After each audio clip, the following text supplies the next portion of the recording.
जय गुरु जी, शुक्राना गुरु जी। सारी संगत को जय गुरु जी। ओम नमः शिवाय। शिव जी सदा सहाय। ओम नमः शिवाय। गुरु जी सदा सहाय। शिव पुराण श्री रुद्र संहिता चतुर्थ खंड का 7वां अध्याय। भगवान शिव द्वारा कार्तिकेय को सौंपना। ब्रह्मा जी बोले, हे नारद, अपने पुत्र कार्तिकेय का अद्भुत पराक्रम देखकर भगवान शिव और देवी पार्वती बहुत प्रसन्न हुए।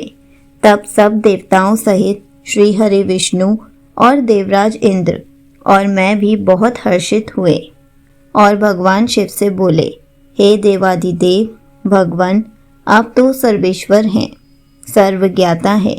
संसार की सब घटनाएं आपकी इच्छा से ही घटती हैं।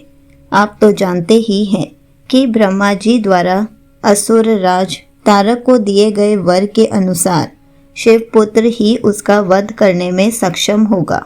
इसलिए ही कुमार कार्तिकेय का जन्म हुआ है।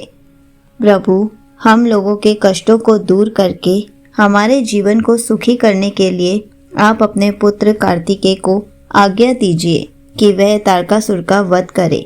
यह कहकर सब देवता भगवान शिव की स्तुति करने लगे। तब भगवान शिव का हृदय हम सबकी प्रार्थना से द्रवित हो उठा। उन्होंने हमारी प्रार्थना को स्वीकार कर लिया और अपने पुत्र कुमार कार्तिकेय को देवताओं को सौंप दिया। तब भगवान शिव ने अपने पुत्र कार्तिकेय को यह आज्ञा दी कि देवताओं की विशाल सेना का नेतृत्व करे और देवताओं के दुखों और संकटों को दूर करने के लिए तारकासुर का वध करे। अपने पिता भगवान शिव की यह आज्ञा पाकर स्वामी कार्तिकेय बहुत प्रसन्न हुए। तब उन्होंने हाथ जोड़कर अपनी माता पार्वती और पिता महादेव जी को प्रणाम किया और कहा कि हे माता, हे पिता, आप मुझे विजयी होने का आशीर्वाद प्रदान करें। यह सुनकर भगवान शिव मुस्कुराए और बोले, कुमार, निश्चय ही तुम अपने इस प्रथम युद्ध में अपने घोर शत्रु तारकासुर का वध करके विजयी होगे। हमारा आशीर्वाद सदैव तुम्हारे साथ है।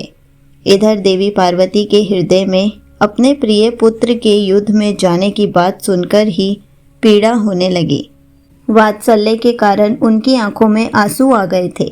वे बहुत दुखी हुई और कहने लगी, हे नाथ, हे देवादिदेव, मेरा पुत्र कार्तिकेय अभी बहुत छोटा है और वह तारकासुर महाबली और शक्तिशाली है। उस दुष्ट ने अपनी दुष्टता से सभी देवताओं को भी परास्त कर दिया है। तब इतनी शक्तियों के स्वामी देवता उसका कुछ नहीं बिगाड़ सके, तो मेरा यह नन्हा सा पुत्र भला कैसे उसको हरा सकता है। मेरा दिल मुझे कार्तिकेय को युद्ध में भेजने की आज्ञा नहीं देता है। मैं अपने पुत्र को अपने साथ रखना चाहती हूँ। यह वचन सुनकर सभी देवताओं सहित भगवान शिव भी चिंतित हो गए। तब महादेव जी देवी पार्वती को समझाते हुए बोले, हे देवी, हे शिवा, आप सामान्य स्त्रियों की तरह क्यों व्यवहार कर रही हैं? यह मेरा और आपका पुत्र होने के कारण महाशक्तिशाली और वीर योद्धा है। देवताओं ने इसे अपनी अभिष्ट शक्तियां प्रदान की है। कार्तिकेय की जीत निश्चित है। कार्तिकेय का उत्पन्न होना तारकासुर के वध का प्रतीक है।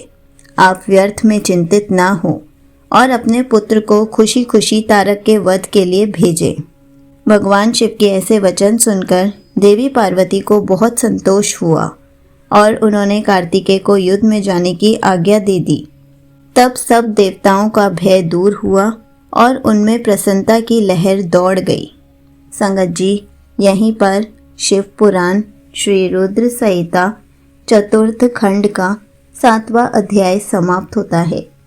जय गुरु जी, शुक्राना गुरु जी।